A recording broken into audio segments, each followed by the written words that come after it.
Exam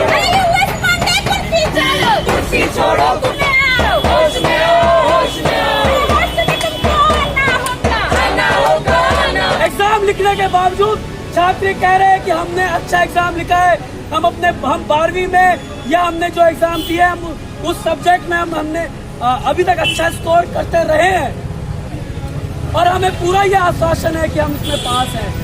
उसमें उन छात्रों को 0 नंबर दिया गया है। जब इस सेमेस्टर में मैंने OB एग्जाम दिया था उसके बाद भी इन्होंने मुझे एब्सेंट शो कर रखा था, तो उसकी अब जाके इन्होंने उसकी जो रिजल्यूशन होती वो जाके अब इन्होंने इम्प्रूवमेंट करी है। इन्होंने स्टार्टिंग से ऐसे किया, बाद में रिवैल्यूएशन की फीस भी ली है, इन्होंने सबमिट भी कराया, फॉर्म भी सबमिट किया और अब जाके वो कह रहे हैं कि तुम्हारे इस सब्जेक्ट का रिवैल्यूएशन नहीं होगा।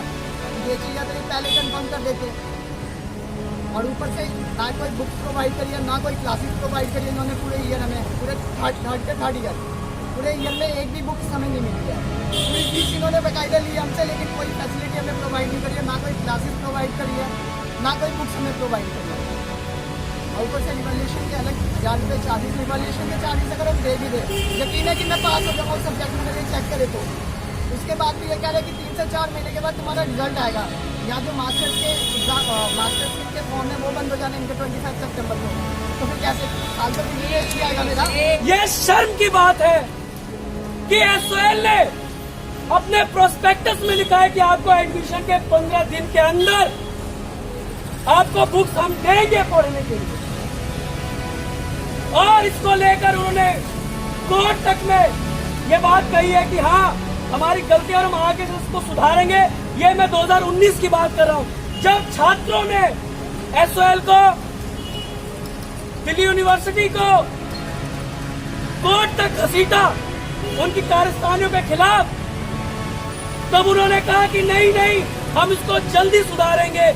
आज 2022 हो गया, प्रोस्पेक्टस में उन्होंने लिखा है इस बात को कि हम एडमिशन के 15 दिन के अंदर SOL स्टूडेंट्स को पढ़ने के लिए किताबें देंगे। और यहाँ से मैं पूछना चाहता हूँ कि आपके सामने BCom 3rd ईयर का एक स्टूडेंट खड़ा है और आपके मुंह पे ये बात कह रहा है कि चाहे वो पहला साल हो, दूसरा साल हो, तीसरा साल हो, आपने उनको किताबें दी ही नहीं है।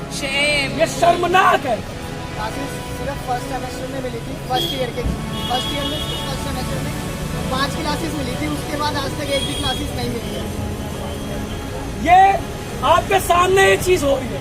ऑनलाइन क्लासेस अगर होती थी तो उसमें टीचर्स अपना माइक म्यूट करके ऑनलाइन क्लासेस का रिव्यू करती थी, रिकॉर्डिंग्स पड़ी होती।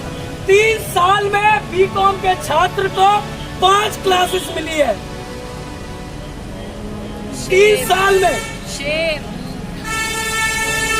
और SOL प्रशासन उनसे बराबर फीस लेता है। आप ये कह रहे हैं कि ये गड़बड़ियां हुई है, इसे हम ठीक कर लेंगे, तो पहले तो SOL प्रिंसिपल को इस्तीफा देना चाहिए, उस बदमाश आदमी को। वो आदमी जो इतने ऊपर पद पे बैठा हुआ है और लाखों स्टूडेंट्स के भविष्य के साथ खेल रहा है, उस आदमी को उस पद पे बने रहने का अधिकार नहीं है। मैनेजमेंट अकाउंटिंग इसमें मेरे को फेल शो कर दिया गया है, उसमें मेरा 0 जो है मार्क्स दे दिया गया है, जो कि बिल्कुल भी वैलिड नहीं है। क्योंकि मैं जिस तरीके का एग्जाम देकर आया था, मेरे को पता है कि उस सब्जेक्ट में मैं पास होना था, इसमें उन्होंने मेरे को फेल कर दिया गया, 0 मार्क्स दे दिएगा। जब हमने पूछा कि ये चीज़ें क्यों हो रही हैं, किस वजह से हो रही हैं, तो उन्होंने बोला कि इसमें हमारा कोई फॉल्ट नहीं है, ये आगे से हो रहा है। बट ये बताया नहीं गया कि ये क्यों हो रहा है, कैसे हो रहा है। और हमने पूछा कि इसका सोल्यूशन क्या है, तो उन्होंने बोला या तो आप इसके लिए रीचेकिंग करवा सकते हैं, अदरवाइज़ आपको जो है नेक्स्ट ईयर के लिए प्रिपरेशन करनी होगी। बट हमारा कहना ये है कि हम अगर कोई स्टूडेंट है, अगर उसने अच्छी प्रिपरेशन अभी करी थी, सब चीज़ करी थी, पढ़ा था, अच्छा पेपर दिया था, तो नेक्स्ट ईयर के लिए प्रिपरेशन दोबारा क्यों करे? अगर उसका पेपर अच्छा गया, उसके 0 मार्क्स किस तरीके से आए हैं। इस आंदोलन को रोकने के लिए वो जब छात्र उसके पास जेन्युइन मांगों को लेकर आते हैं तो उनसे मिलने से साफ इनकार कर देता है, लेकिन पूरे षड्यंत्र के तरीके जरिए पूरा दिमाग खर्च करके वो यहाँ के एक और छात्र संगठन को बुलाता है और उसके साथ घालमेल करके उनसे मिलता है और उनकी मांगों को लेता है। वो मांगे कैसी होती है वो प्रिंसिपल खुद डिजाइन करके देता है।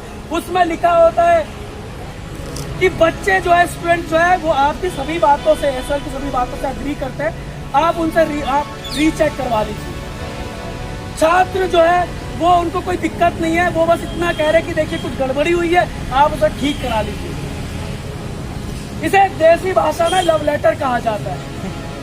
जो हर बार जब छात्र इकट्ठा होते हैं सड़क पे, तो उनको दबाने के लिए, उनको गुमराह करने के लिए एक लव लेटर खुद ही टाइप करके और दूसरे को पकड़ाते हैं कि आके हमें दे दो वापस।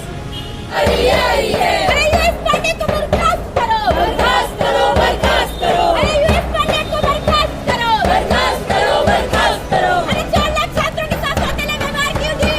एडमिन जवाब दो, जवाब दो, जवाब दो। सौतेला व्यवहार नहीं सहेंगे, नहीं सहेंगे, नहीं। नोटिफिकेशन हमारे कहने के बाद जारी किया जाएगा।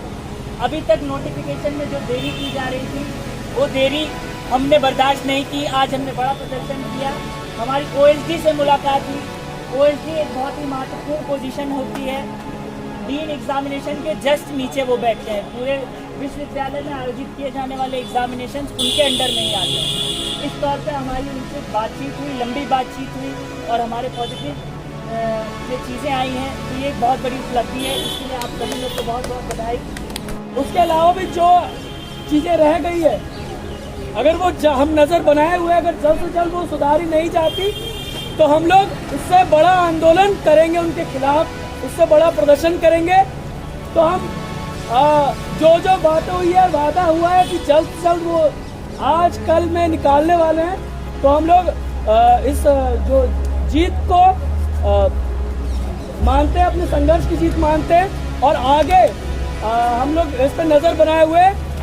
तब तक आज का प्रदर्शन हम खत्म कर रहे हैं। आने वाले समय के लिए तैयार रहें। सहेंगे, नहीं सहेंगे, नहीं सहेंगे।